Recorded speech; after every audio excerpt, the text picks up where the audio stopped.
In previous sections, we've already discussed the value of inputting commands with a keyboard. Now, one key to efficiency in AutoCAD is to take advantage of keyboard shortcuts as well as the function keys. Now, the function keys act as toggles. They can turn certain drawing aids on and off.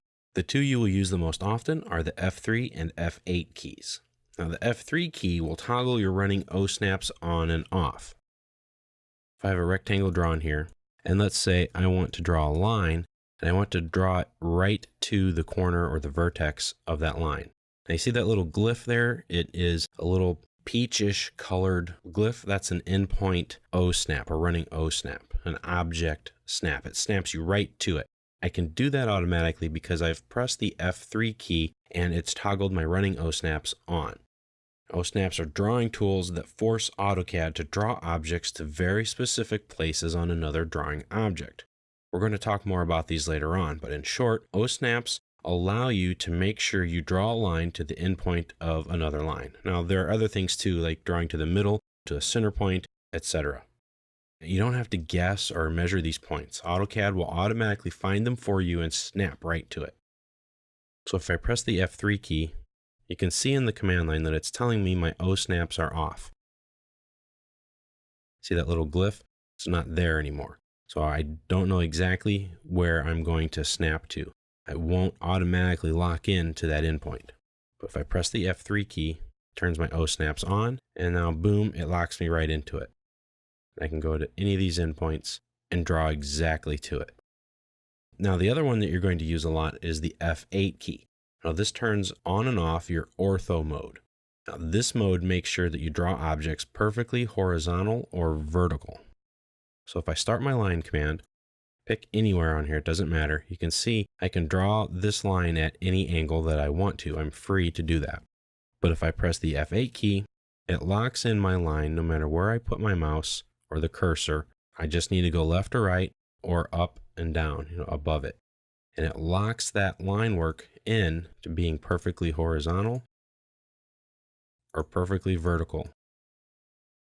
Now my O-snaps, if they're on, will override that, as you can see, and it will continue to draw things at an angle however I want to. Now the F1 key will turn your help window on or off. So as you see here, the F1 key will open up your help window.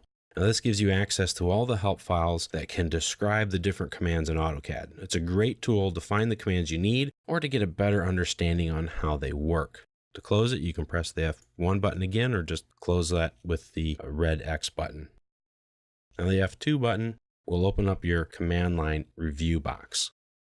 F4 will toggle your 3D O-snaps on. They're just like regular O-snaps, but they're for 3D objects. F5 will toggle through an isometric planes for you. It'll help you to draw isometric drawings. We'll talk about those in another section, but that toggles through your left, right, and top views. F6 will toggle your dynamic UCS off or on. And again, we'll talk a little bit more about that later on. F7 turns your grid off and on. The grid is a visual display. Again, we're talking about that in more detail in another section. It kind of acts like graph paper to help you draw. If you toggle snap mode on by pressing the F9 button, your crosshairs will snap to each point on your grid. Now this can help you create objects at very specific units. F10 turns your polar tracking on, while F11 turns O-snap tracking on and off. These tracking devices I just talked about will be explained better in other sections. Now the function keys turn on and off certain tools that allow you to draw more accurately. Make sure to watch the video pertaining to each of these tools for more in-depth description. In another video, we talked about entering commands on the command line. We mentioned the fact that there are command aliases or shortcuts. These are typically 1 to 2 keystroke long entries that will start a command. Most of them are made up of the first letter or two of the command, like L for line or C for circle. Now there's a file that's known as the PGP file that you can edit to change these aliases. It's a simple text file that follows a set pattern for it to function properly. To get to it, you need to go to your Manage tab in the ribbon. Then go to the Customization panel right here, and then click on the Edit Aliases button. If you scroll through this list here, after all these semicolons, you can see all of the different keyboard shortcuts that are in here for you. And it starts right about here.